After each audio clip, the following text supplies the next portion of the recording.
In this tutorial, we will be discussing how to move diagrams between Microsoft Visio 2007 or 2010 and CSET. We assume that you are familiar with Visio and will not spend time on reviewing the functionality of the application. When CSET is installed on your computer, it will load both a CSET template and a CSET stencil in the My Shapes directory.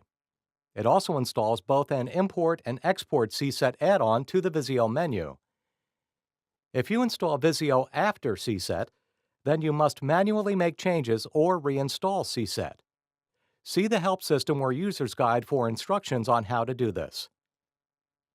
If you are starting a diagram from scratch, we recommend using the CSET template. This enables features that will make transferring the diagram to CSET easier and more complete. It also automatically enables the CSET component stencil. These shapes have properties that are used in CSET questions and analysis, and are recommended if you plan to export them to the tool. You will see several unique fields in the Shape Data window that pops up when you place a component shape on the diagram. We'll add several components to the diagram.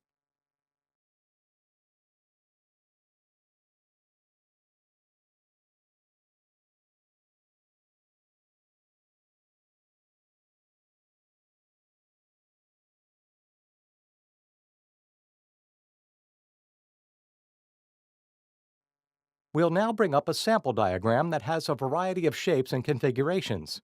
This will help us understand how the export feature handles the different types.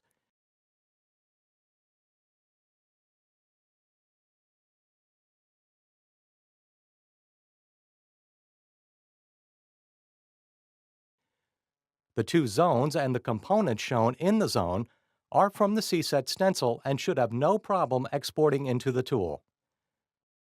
These shapes, shown on the top of the diagram, are taken from generic computer and network shapes provided by Microsoft with Visio. They could also be taken from other available stencils. The shape type or shape name can be very useful in the mapping process, as we will see in a moment. The shapes shown in this area are all made from the building blocks of lines, circles, rectangles, and text blocks. Even though they are nothing more than blocks on the diagram, they can still be mapped to CSET components. To export this diagram, you click on the View menu option and then go to Add-ons. You will see the Export CSET 5.0 option. Clicking on this option will cause the system to open the mapping form. In this Reconcile screen, you can resolve the mapping of shapes to CSET types. We'll start by clicking on the CSET Type column heading to sort the shapes by type.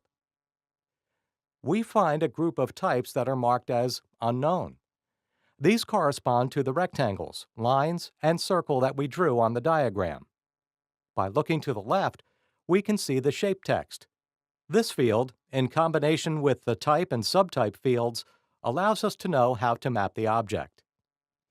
We map the unknowns by double-clicking on the type to bring up a drop-down list and then replacing the unknown type with the more accurate name. We've reconciled the components. Now we can map the rectangle to a zone type. You should perform a final sanity check on the list to make sure everything is addressed. To prepare the file, click on the Export button. This will cause the system to create a .csetd file. The message indicates that the export was successful. Let's now go to CSET to read in the diagram. You can see that the system has been imported, but still needs some cleanup. Typically, the changes are related to sizing or placement differences, especially with block shapes. We will fix a few items to make things look more consistent.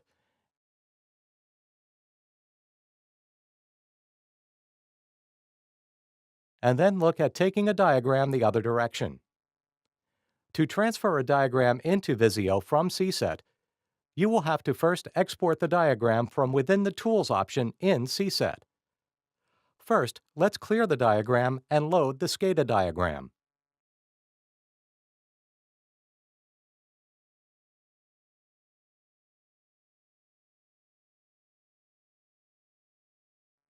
We'll make a few quick changes for demonstration purposes. We will now remove several components.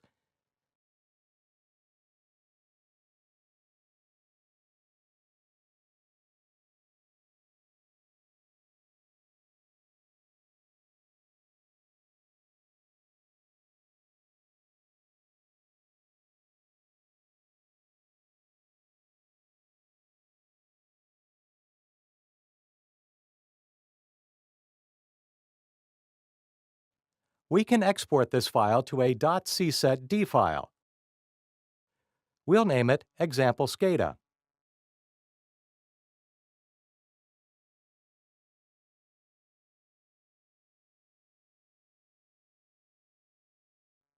We'll go back to Visio and create a new diagram using the CSET template. To import the diagram, go to the View menu option and then open the add-ons and then click Import CSET 5.0. This will bring up a selection screen where we can identify the new file we created. With the diagram imported, you can clean up the diagram to match the sizing of the shapes. For more detailed information on the Visio interface, see the Help System under the Visio topic. This concludes the Visio interface tutorial.